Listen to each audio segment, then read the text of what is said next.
Bonjour à tous, je suis Kahina Bouagache de l'Algérie.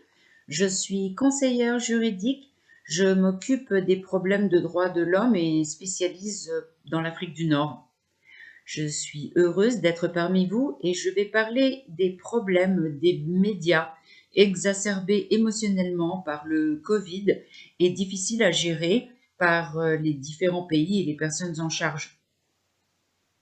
Avant de parler de ces préoccupations spécifiques, je vais vous parler de la situation ici en Algérie.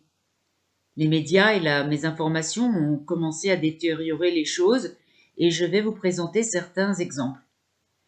La mésinformation nous a rendus très vulnérables en utilisant des nouvelles mensongères et nous avons dû apprendre à gérer nos vies avec ces changements devenus courants et qui nous font douter de notre rationnel. Même au niveau du coronavirus, beaucoup de fausses informations circulent et de controverses. Par exemple, la question de l'origine du Covid. On déclare qu'il vient de Wuhan en Chine. Les Indonésiens ont posté en juin 2019 une vidéo montrant un marché indonésien qu'ils ont transformé en marché à Wuhan. Cette vidéo montrait des rats, des chats et des chauves-souris et elle a été complètement manipulée. Certains fervents de la conspiration pensent que le Covid est une machination venant de Microsoft et de Bill Gates pour ficher la population. Donc nous avons une multitude de possibilités sur l'origine du Covid selon chacun.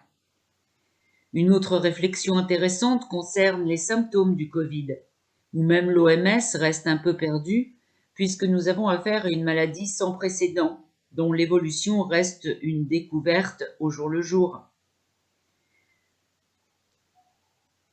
Nous écoutons attentivement les déclarations du gouvernement, des médecins japonais, de l'UNICEF, du CDC, de Johns Hopkins. Est-ce que le Covid touche les jeunes? Quelles populations sont plus à risque? Tous ces éléments nous empoisonnent l'esprit et sont souvent plus endommageants que la maladie elle-même.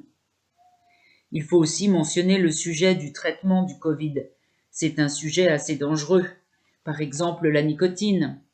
En avril, un neurobiologiste français de l'Institut Pasteur, le professeur Jean-Pierre Changeux, a déclaré que ces patients non-fumeurs avaient des symptômes de Covid plus sérieux que ces patients fumeurs et qu'il semblait que la nicotine aidait à préserver du Covid. Résultat, un grand nombre de gens se sont précipités dans les pharmacies pour acheter des patchs de nicotine et d'un seul coup, nous avons vu un grand nombre de gens arriver aux urgences des hôpitaux parce qu'on leur avait dit dans les médias sociaux que la nicotine pourrait guérir le Covid. Deuxième exemple, la chloroquine, qui est encore d'actualité avec l'hôpital de Marseille, qui a traité 4000 patients à la chloroquine, qui sont aujourd'hui guéris, et donc la polémique autour de ce produit qu'on a utilisé en Algérie, en Italie et en France, malgré sa controverse, et dont les gouvernements hésitent à prendre une décision concernant son utilisation. Enfin, nous devons mentionner aussi la façon dont le public gère cette crise épidémique, comme par exemple le confinement, qui a commencé en Italie quand ils se sont isolés du reste du monde en mars, et comme chaque personne ou chaque pays fait face à l'épidémie à sa propre façon. Qui n'a pas entendu que cette épidémie n'est qu'un complot gouvernemental qui a pour but de contrôler sa population? Peu importe le nombre de cas qui se multiplient, on pense que c'est une manigance politique. En Algérie, par exemple, le mouvement Hirak, quand le gouvernement a annoncé la fermeture des aéroports, le 17 mars, le Hirak a continué ses regroupements. La célébration, une semaine après la fermeture du pays, de ses 1 an d'existence, parce que tout le monde était persuadé que le Covid était juste de la fausse information. Personne ne pensait à l'effet Covid à ce moment-là. Et aujourd'hui, on le pense encore en termes d'informations manipulées. Suite à ça, le Parlement et le gouvernement algérien ont dû passer une loi contre la fausse information, punissable en cours criminelle et considérant donc comme un crime la propagation de fausses nouvelles. Ces lois sont fortement contestées par les défenseurs des droits de l'homme et certains protestataires, car bien qu'elles soient bénéfiques, elles dénoncent la sécurité publique et l'ordre.